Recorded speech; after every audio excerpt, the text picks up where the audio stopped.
Hi అండి, welcome back to మీ Najma's kitchen. ఈరోజు ఒక మంచి చైనీస్ రెసిపీతో వచ్చేసానండి. పిల్లల నుంచి పెద్దల వరకు అందరూ ఇష్టంగా తినే వెజ్ మంచూరియా రెస్టారెంట్ స్టైల్లో ఇంట్లోనే ఈజీగా ఎలా ప్రిపేర్ చేసుకోవాలో చూసేద్దాం. ఫస్ట్ ఇక్కడ నేను ఒక బౌల్లో 1 కప్ వరకు క్యారెట్ తురిమి తీసుకున్నానండి. అలాగే సన్నగా చాప్ చేసుకున్న క్యాప్సికమ్, క్యాబేజ్, ఆనియన్, అలాగే కొంచెం కొత్తిమీర కూడా తీసుకున్నానండి. ఈ వెజ్జీస్ అన్నీ బౌల్లోకి తీసేసుకుంటున్నానండి. క్యాబేజ్ మెయిన్ ఇంగ్రీడియంట్ కాబట్టి కొంచెం ఎక్కువ తీసుకున్నాను. ఇలాంటి రెసిపీస్లో ఎంత వీలైతే అంత ఎక్కువ వెజ్జీస్ వేసుకోవడానికి ట్రై చేస్తాను. అందుకే ఆనియన్ అలాగే క్యాప్సికమ్ కూడా యాడ్ చేసుకున్నాను. మీకు ఎక్కువ వెజ్జీస్ వేసుకోవడం ఇష్టం లేకపోతే ఉట్టి క్యాబేజ్ అలాగే క్యారెట్తో కూడా మంచూరియా చేసుకోవచ్చండి. ఇక్కడ నేను 1 స్పూన్ సాల్ట్ వేసుకున్నాను. వెజ్జీస్ అన్నీ కలిసేలా ఇలా పైన ప్రెస్ చేసుకుంటూ కలుపుకోవాలండి. సాల్ట్ వేసుకున్నాం కాబట్టి వెజ్జీస్లో నుంచి వాటర్ వచ్చేస్తాయి. ఎక్కువ ప్రెషర్ ఇవ్వకుండా లైట్గా ఇలా కలుపుకొని ఇందులో 1 కప్ వరకు కార్న్ఫ్లోర్ అలాగే 1 కప్ వరకు రైస్ ఫ్లోర్ వేసుకోవాలండి. ఇక్కడ నేను కొంచెం రెడ్ ఫుడ్ కలర్ యూస్ చేస్తున్నానండి. మీకు నచ్చకపోతే స్కిప్ చేసేయండి. అలాగే 1/2 స్పూన్ వరకు కారం వేసుకొని మనం వేసుకున్న పిండి వెజ్జీస్కి కలిసేలా బాగా కలుపుకోవాలి. ఇందాక అల్లం వెల్లుల్లి పేస్ట్ వేయడం మర్చిపోయానండి. అందుకని ఇప్పుడు ఒక 1/2 స్పూన్ వేసుకొని అంతా కలిసేలా ఒకసారి కలుపుకుంటున్నాను. వెజ్జీస్లో నుంచి వాటర్ ఎక్కువ వచ్చినట్టు మీకు అనిపిస్తే 1 or 2 స్పూన్స్ వరకు రైస్ ఫ్లోర్ కానీ కార్న్ఫ్లోర్ కానీ వేసుకొని కలుపుకోవచ్చండి.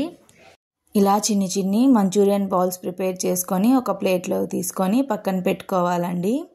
పెద్ద బాల్స్లా ప్రిపేర్ చేసుకున్నారంటే పైన కలర్ వస్తుంది కానీ లోపల పచ్చిగా ఉంటాయి.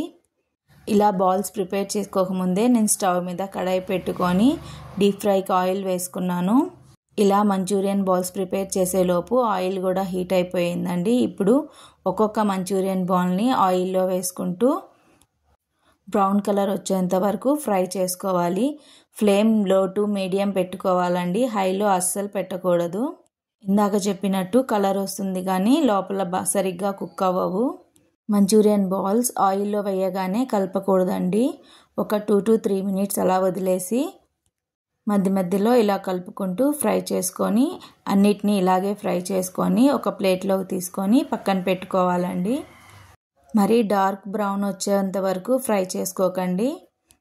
అలా ఫ్రై అయ్యాయంటే మంచూరియన్లో చేదు వచ్చేస్తుంది. కాబట్టి కొంచెం బ్రౌన్ కలర్ వచ్చిన తర్వాత ప్లేట్లోకి తీసేసుకోవాలి. ఇలా అన్నీ ప్రిపేర్ చేసుకొని పక్కన పెట్టుకొని ఇంకొక స్టవ్ మీద కడాయి పెట్టుకొని 3 స్పూన్స్ వరకు ఆయిల్ వేసుకోవాలి.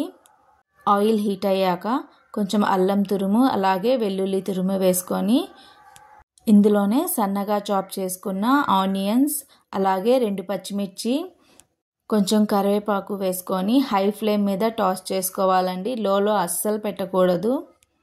అలాగే 1 స్పూన్ వరకు టమాటా sauce, 1 spoon chilli sauce, 1/2 spoon soya sauce వేసుకోవాలి.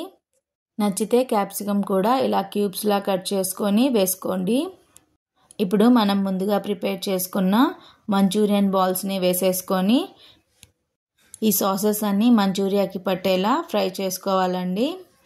అలాగే ఒక బౌల్లో 1 స్పూన్ కార్న్ఫ్లోర్ తీసుకొని వాటర్ వేసుకొని లంప్స్ ఏమీ లేకుండా కలుపుకొని ఇలా మంచూరియన్లో వేసేసుకొని హై ఫ్లేమ్ మీదనే 2 to 3 minutes వరకు కలుపుకోవాలండి.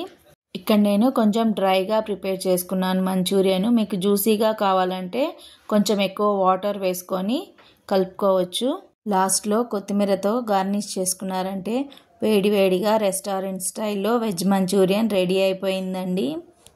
బయటికి వెళ్ళకుండా ఇంట్లోనే టేస్టీగా ఇలా వెజ్ మంచూరియన్ ప్రిపేర్ చేసుకొని ఎలా వచ్చిందో కామెంట్ చేయండి. అలాగే వీడియోకి లైక్ చేసి మీ ఫ్రెండ్స్ అండ్ రిలేటివ్స్కి షేర్ చేయండి.